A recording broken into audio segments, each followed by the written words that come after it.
मित्रों, आज हम एक सर्वविदित परंतु बहुत गंभीर पक्ष की तरफ आपका ध्यान आकृष्ट करना चाहते हैं।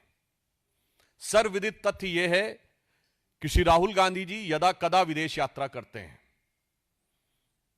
और वहां पर वो सदैव भारत के प्रति व्यथित भी पाए जाते हैं, परंतु आज उनके पैतृक सलाहकार श्री सैम पित्रोदा, क्योंकि वो उनके स्वर्गीय पिताजी के भी सलाहकार रहे थे, और उनके वैचारिक मानस के निर्माता यानी who is his traditional family adviser and architect of his mindset and psychology, Mr. Sam Pitroda, in his interview yesterday, has inadvertently exposed the real face of Congress party. उन्होंने कल एक इंटरव्यू में कहा कि Congress party global progressive alliance नामक एक गठबंधन का हिस्सा है और उसी में भाग लेने के लिए राहुल गांधी जी जर्मनी गए थे। अब यह ग्लोबल प्रोग्रेसिव अलायंस एक ऐसे संगठन से जुड़ा हुआ है जो भारत विरोधी शक्तियों के साथ और भारत विरोधी बातों को स्थापित करने वाले अनेक संगठनों के नेटवर्क का हिस्सा है। इसी यात्रा के दौरान आपको पहले से यह बात पता है कि सेंट्रल यूरोपियन यूनिवर्सिटी कि प्रेसिडेंट कॉर्नेलिया वुल से वो मिले थे और स्पष्ट रूप से central European university George Soros की ओपन सोसाइटी फाउंडेशन से फंडेड है।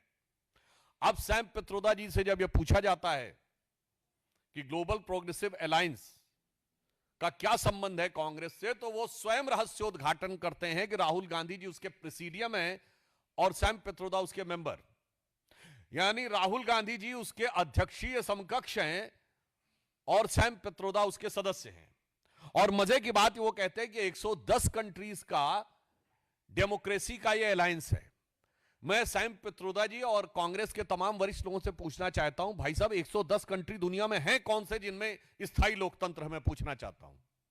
190 देश कुल हैं जिसमें 57 मुस्लिम देश हैं, स्थायी लोकतंत्र किसी में नहीं, 57 या माइनस। इसके अलावा कम से कम 30-40 देश राजतंत्र हैं ऑफिशियली, उनको माइनस कर दीजिए तो संख्या 100 के नीचे आ जाती है। बाकी डिक्टेटर रिजीम है। तो वेस्टर्न वर्ल्ड को छोड़कर ईस्ट में अगर आप देखें तो ऑस्ट्रेलिया, न्यूजीलैंड, जापान और भारत के अलावा कोई स्थायी लोकतंत्र नहीं है। तो पहले यह दिखाई पड़ता है कि लोकतंत्र के आवरण में यह कौन से देशों का समूह है जो लोकतंत्र के नाम के ऊपर वास्तविक लोकतंत्र के आधार भारत के ऊपर आघात करता हुआ दिखाई पड़ता है। Now, I want a clear answer from the Congress party. Which are these 110 countries which you yourself says that there is a democratic alliance of 110 democratic countries? Because there are around 57 Muslim countries in which there is no vibrant, consistent democracy. They are either theocratic states or very weak, fragile democracies. Around 30-40 states still which are monarchies. There are significant number of countries which are dictatorial regime. So which are these countries which in the disguise of democratic countries try to damage the cradle of democracy in the world, that is India? Because there are only 33-34% population which is under democracy in the world, out of which 17% are we. Other than the Western world, in East only India, New Zealand, Australia and Japan are the consistent, strong, vibrant democracies.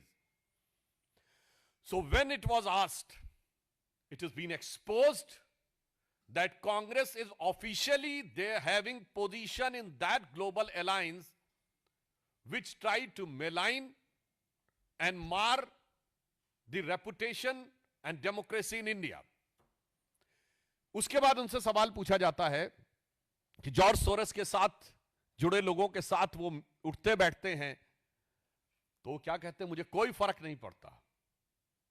English में उन्होंने कहा, we don't care तो मैं आज कांग्रेस से पूछना चाहता हूं कि अगर आप ये कह रहे हैं वी डोंट केयर, तो मैं उनसे पूछना चाहता हूं whom do you care? फिर मैं कह रहा हूं, आपने कहा मुझे किसकी परवाह नहीं, तो आज हम कांग्रेस से पूछना चाहते हैं आपको किसकी परवाह है, जो बाध्य करता है कि आप संसद के सत्र के दौरान जाते हैं वहां पर किसकी परवाह है, किसका दबाव है और किसके हुक्म का पालन करने के लिए आप विदेश जाते हैं चलते संसद सत्र के दौरान और भारत विरोधी शक्तियों के साथ मंच साझा करते हैं। इससे एक बात बहुत स्पष्ट हो गई है कि कांग्रेस पार्टी अब सैम पित्रोदा के यह कहने के बाद, मैं कांग्रेस पार्टी से पूछना चाहता हूं, भारतीय जनता पार्टी कांग्रेस पार्टी से पूछना चाहती है, क्या आप भारत विरोधी वैश्विक दुरभिसंधि के सदस्य बन गए हैं? We want to ask the Congress party, have you become the member of the nefarious nexus of anti-India global forces, as it has been accepted by Mr. Sam Pitroda, giving a proper and categorical reference to Rahul Gandhi? और अब ऐसा प्रतीत होता है कि भारत विरोधी इस वैश्विक दुरभिसंधि के राहुल गांधी जी भारतीय राजनीति में स्थायी प्रवक्ता हो गए हैं।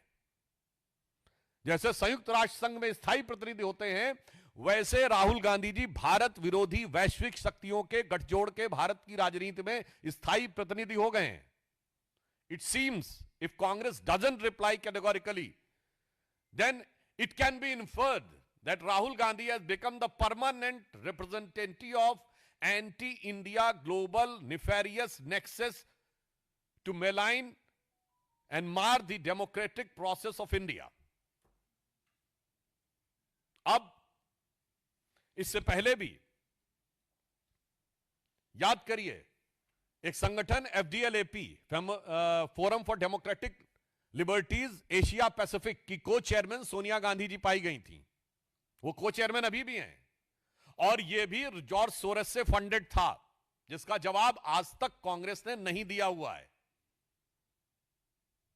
और अभी राहुल गांधी जी कुछ दिन पहले, आपको ध्यान हो, बहुत आपत्ति किए थे कि Russian president Shri Vladimir Putin ji से उनकी मुलाकात नहीं हुई। मुलाकात सिर्फ भारत सरकार मेजबानी नहीं तय करता, मेहमान भी तय करता है। मैं राहुल गांधी से पूछना चाहता हूं कि आप अभी जर्मनी गए थे, तो आपने फ्रेडरिक एबर्ट स्टिफ्टंग नामक जिस संस्थान में जाकर भारत विरोधी बयान दिया, FBS, Friedrich Ebert Stiftung, this is banned in Russia since 2025. The Department of Ministry of Justice in April 2025 of Russia has stopped all the activities of this organization in Germany. अब आप बताइए, आप किसी देश के द्वारा अनलॉफुल और देश विरोधी घोषित किए गए संगठन के फोरम पे जाकर भाषण देंगे, फिर कहेंगे कि वो देश आपको मिलना नहीं चाहता आपसे। इससे यह स्पष्ट हो जाता है। और इससे पहले भी आप लोगों को यदि विस्मृत हो गया हो तो मैं दोबारा स्मरण दिलाना चाहता हूं कि 23 जनवरी 2020 को वर्ल्ड इकोनॉमिक फोरम डावोस में जॉर्ज सोरस ने बाकायदा कहा था कि दुनिया में सिविल सोसाइटी को दोबारा स्थापित करने के लिए और नेशनलिस्ट फोर्सेस को समाप्त करने के लिए $1 बिलियन उन्होंने रखा है। और भारत और प्रधानमंत्री श्री नरेंद्र मोदी जी का नाम उन्होंने सिंगल आउट करके कहा था। यानी अब ये कोई ढकी छुपी बात नहीं है कि on 23rd January 2020 George Soros in the World Economic Forum in Davos has categorically placed $1 billion to establish the battle for erosion of civil society and fights nationalist. Again I am emphasizing, fight nationalist. It means those who are fighting are definitely not nationalist. And then he said that during the speech he singled out the India, calling the rise of nationalism under Modi government as the biggest and frightening setback. यानी भारत में श्री नरेंद्र मोदी जी के नेतृत्व में राष्ट्रवाद का उदय उनके लिए बहुत गंभीर धक्के के समान है। अब इससे एक बात और स्पष्ट हो गई है कि राहुल गांधी जी को कांग्रेस और कांग्रेस पार्टी के द्वारा सत्ता प्राप्ति की समस्त संभावनाएं समाप्त होती नजर आ रही हैं। इसलिए सिर्फ वो भारत विरोधी विदेशी शक्तियों के आधार पर सत्ता पाने का दिवा स्वप्न देख रहे हैं। क्योंकि अगर वो ये कहते हैं कि उनको चुनाव में वांछित सफलता नहीं मिलती, तो मैं आप सबसे पूछना चाहता हूं, आपने कितनी बार कांग्रेस के कार्यकर्ता सम्मेलन देखे हैं विगत 11 वर्षों में? राहुल गांधी जी को प्रोजेक्ट करने की यात्राएं देखी हैं? हमारी पार्टी में बूथ लेवल वर्कर्स के सम्मेलन जिलों जिलों में होते हैं। कांग्रेस के कितने सम्मेलन आपने देखे? मंडल अध्यक्ष स्तर के कितने सम्मेलन देखे? जिला अध्यक्ष, जिला स्तर के कार्यकर्ताओं के कितने प्रशिक्षण वर्ग देखे? सांसदों का भी प्रशिक्षण वर्ग 2 महीना पहले हुआ था। आप सबने माननीय प्रधानमंत्री जी की फोटो देखी होगी, वो पीछे की रो में बैठे हुए थे और युवा सांसदों को आगे करके उनके भाषण दिए गए, फिर ग्रुप से बात। ऐसा कोई कार्यक्रम देखा कांग्रेस के द्वारा? प्रधानमंत्री मोदी जी के जन्मदिन से महात्मा गांधी जी के जन्मदिन तक सेवा सप्ताह मनाया, भाजपा कार्यकर्ताओं को आपने सेवा करते देखा। कांग्रेस का कोई ऐसा कार्यक्रम देखा? सांसद खेलकूद स्पर्धा भाजपा के और एनडीए के सारे सांसद कर रहे हैं, अब तक 1 करोड़ युवा उसमें सहभागिता कर सके। धरातल पे कांग्रेस के सांसदों को ऐसा कोई काम करते देखा? यानी वो एक ऐसा बल्लेबाज हो गया जो नेट प्रैक्टिस करता नहीं है और मैच में आउट होने पे अंपायर को दोष देता है। और सिर्फ इतना ही नहीं है, नेट प्रैक्टिस नहीं करते हो तो अलग है, आपस में लड़ते खूब है। कांग्रेस जहां जहां सत्ता में है, हम विपक्ष में थे तो हमने मॉडल दिया था। गुजरात का मॉडल था, मध्य प्रदेश की सरकार ने एक मॉडल दिया था। जब यूपी में हमारी क्लियर मेजॉरिटी की सरकार आई 90 के दशक में, वहां हमने एक मॉडल दिया था। मगर कांग्रेस ने क्या मॉडल दिया? आपकी सरकार है, दिखाइए। कर्नाटक में आपको प्रस्तुत करना चाहिए, एक गवर्नेंस का मॉडल है। हिमाचल में गवर्नेंस का मॉडल दिखाइए, तेलंगाना में गवर्नेंस का मॉडल दिखाइए। तो वहां मॉडल क्या रहता है? जहां सत्ता में आते हैं आपस में लड़ते हैं। राजस्थान में गहलोत जी और पायलट जी लड़ते रहे जब तक सत्ता रही। छत्तीसगढ़ में के.एस. सिंहदेव और भूपेश बघेल लड़ते रहे जब तक सत्ता रही। अब कर्नाटक में डी.के. शिवकुमार और सिद्धारमैया लड़ रहे हैं। यानी ये ऐसे खिलाड़ी हैं जो नेट प्रैक्टिस करते नहीं और दोनों बैट्समैन एक दूसरे से लड़ते हैं और रन आउट होने पे अंपायर को दोष देते हैं और फिर स्टेडियम के बाहर किसी से कोशिश करते हैं कि किसी तरीके से मैनेज करके हारे हुए मैच को जीता साबित कर दिया जाए। मुझे लगता है कि भारत के लोकतंत्र के लिए एक बहुत गंभीर और खतरनाक सवाल पैदा करता है। इसलिए हम आज कांग्रेस पार्टी से पूछना चाहते हैं कि आपने जो ग्लोबल प्रोग्रेसिव अलायंस में राहुल गांधी जी के प्रेसिडियम होने और सैम पित्रोदा के सदस्य होने का रहस्योद्घाटन किया है, इस संगठन की भारत विरोधी शक्तियों के साथ जो संधि है उसमें कांग्रेस का क्या रोल है? और इसीलिए मैं विनम्रता से पूछना चाहता हूं, राहुल गांधी जी ने भारत की प्रतिद्वंदी देशों की बहुत बार तारीफ की है।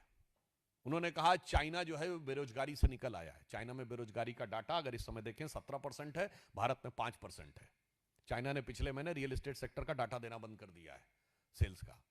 मगर आज तक उन्होंने भारत के समर्थन में एक भी बयान नहीं दिया। चलिए ठीक है, आप विदेश जाते हैं, यूएस कांग्रेस में इंडिया कॉकस भी है, यानी भारत के समर्थक सांसदों का समूह। कितनी बार आप उनसे मिले? कितने चेयरमैन से मिले हैं आप उनके? भारत के समर्थक थिंक टैंक्स जो हैं, मैं थिंक टैंक्स का नाम लेके उनको कैटेगराइज नहीं करना चाहता, मैं खुद गया हूं ऐसे 3 थिंक टैंक्स में 2-3 बार। भारत के समर्थक माने जाने वाले थिंक टैंक्स में राहुल गांधी ने कितनी बार शिरकत की है? भारत समर्थक सांसदों से, भारत समर्थक उद्योगपतियों से, भारत समर्थक विचारकों से कितनी बार मुलाकात की है? हमेशा भारत विरोधी शक्तियों के साथ ही मुलाकात करते हैं। इससे यह समझ में आता है कि इनके मन की जो भावना है वो इस समय कांग्रेस पराजय से कुंठाग्रस्त है, तो वो कुंठाग्रस्त भी है, घुसपैठिया परस्त भी है और वैसे लस्तपस्त है। और विपक्ष से भारत विरोधी शक्तियों का समर्थन पाने के लिए आश्वस्त है। तो आज मेरा कांग्रेस से मानना है कि वो इस विषय पर अपने संबंध को स्पष्ट करें, और अगर आप नहीं करेंगे तो याद रखिए देश की जनता बहुत प्रबुद्ध है और वह बात बहुत गंभीरता से देख रही है। जिसे कहते हैं जो चुप रहेगी जुबान खंजर तो लहू पुकारेगा आस्तीन का। जनता हर चीज को देख रही है, बहुत गंभीरता से देख रही है, और एक एक राज अब पर्दाफाश होता हुआ नजर आ रहा है। अब देश के सामने कहीं कोई कंफ्यूजन नहीं रह गया है। दो ही ताकतों के बीच में देश में मुकाबला है, एक जांचे परखे खरे प्रधानमंत्री श्री नरेंद्र मोदी जी के नेतृत्व में विकास, अंत्योदय और राष्ट्रवाद के महामेरु की तरह खड़ा हुआ भारतीय जनता पार्टी और एनडीए का गठबंधन, दूसरी तरफ लगातार पराजय का रिकॉर्ड बनाते हुए कुंठाग्रस्त, घुसपैठिया परस्त पार्टियों का गठबंधन लेकर फ्रस्ट्रेशन में भारत विरोधी शक्तियों के साथ भारत के कमजोर करने का दिवा स्वप्न देख रहा इंडिया गठबंधन। इस विषय में मैं सिर्फ इतना कहना चाहूंगा कि जो लोग ये कहते हैं कि बोलने की स्वतंत्रता और अन्य अन्य चीजों के बारे में, आज डिजिटल जमाना है और पिछले 11 वर्षों में आप सब लोग जाके चेक कर लीजिएगा, प्रधानमंत्री श्री नरेंद्र मोदी जी के विरुद्ध आलोचना नहीं, अपमानजनक नहीं, अपशब्द नहीं, भद्दी गालियां नहीं, मौत की कामना करने के बयान देकर भी जलवाए जलाल के साथ लोग राजनीति कर रहे हैं और उसके बाद हमको भाषण दे रहे हैं। मैं पुनः कहना चाहता हूं, खड़गे जी, आपके राज्य में तो स्थिति यह है कि सीएम बदलने की बात आती है और राष्ट्रीय अध्यक्ष होकर आपके मुंह से निकल जाता है कि हाईकमान तय करेगा।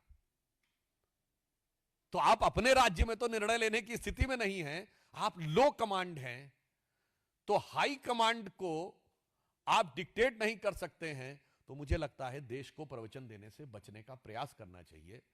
आत्मावलोकन करिए, आत्म प्रवंचना नहीं। सेल्फ इंट्रोस्पेक्शन करिए, सेल्फ डिसिप्लिन।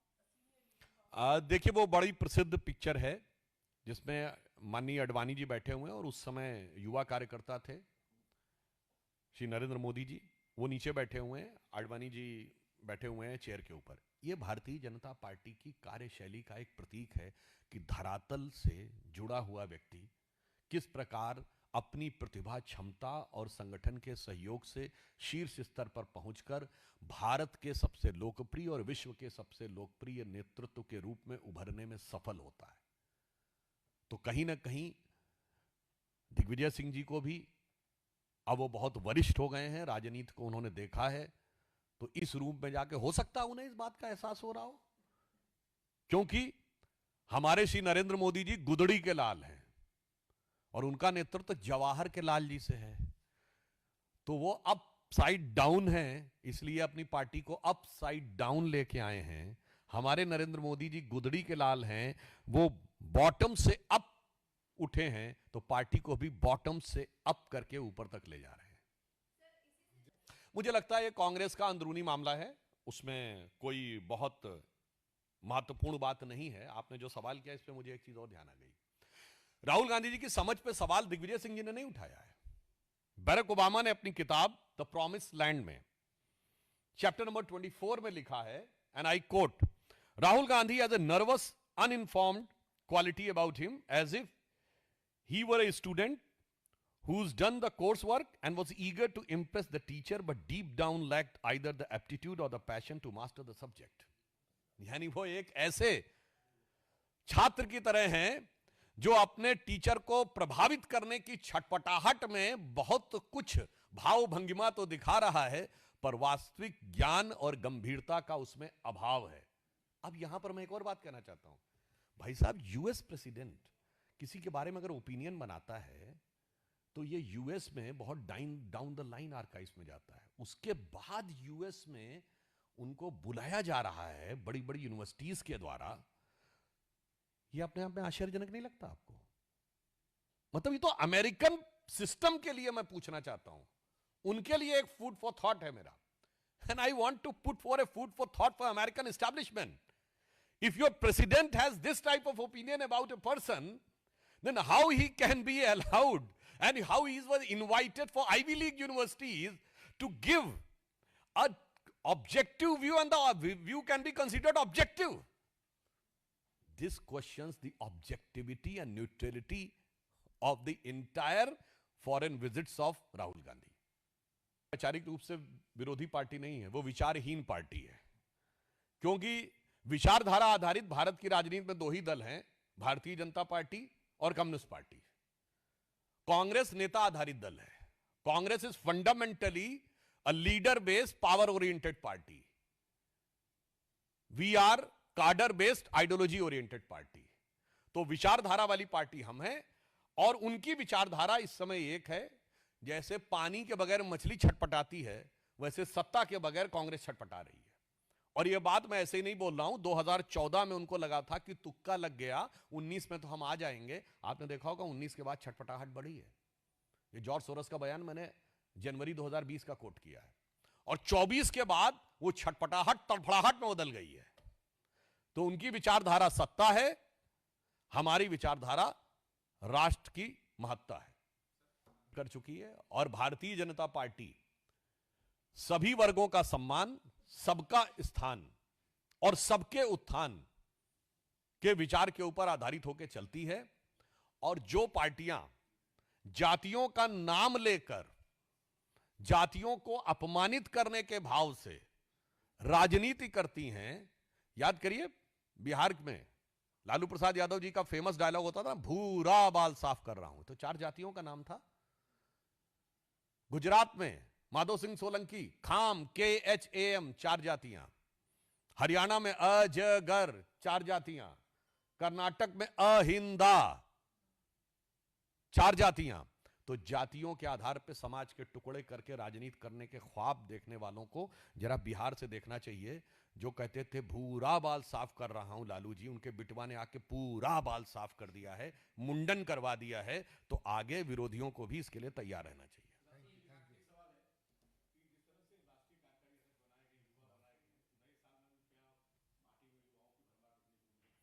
ये हमारे केंद्रीय नेतृत्व का प्रोरोगेटिव है, और आपको देखने को मिलेगा जैसे समय समय पे एक से एक प्रभावी नेतृत्व भारतीय जनता पार्टी से मिलना. और वैसे एक मैं आपको बात बता दूं, मैं आप सबके लिए कहता हूं, पार्टियों में अंतर क्या होता है. आज हमारे कार्यकारी राष्ट्रीय अध्यक्ष श्री नितिन नवीन जी बने हैं. आप में से किसी को इस विषय की जानकारी नहीं होगी बनने से पहले. जब श्री नड्डा जी बने थे 2-3 साल पहले, किसी को क्या जानकारी थी क्या? श्री अमित शाह जी बने उससे 2-3 साल पहले, किसी को जानकारी थी?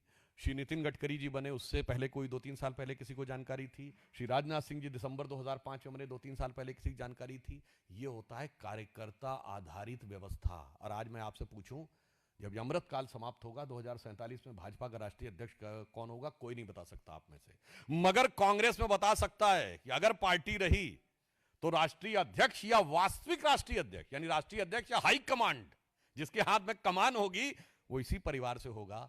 सपा राजद में यदि पार्टी रही तो कमान इन्हीं के हाथ में होगा, और जितने भी क्षेत्रीय दल हैं उनमें कमान इसी के हाथ में होगा. इसीलिए मैंने कहा ये leader based power oriented parties का पैटर्न है, हमारा कार्डर बेस्ड आइडियोलॉजी ओरिएंटेड पार्टी का पैटर्न है. Ministers officially has used this type of dastardly statement that eradication of Sanatan Dharma was a well thought of conference.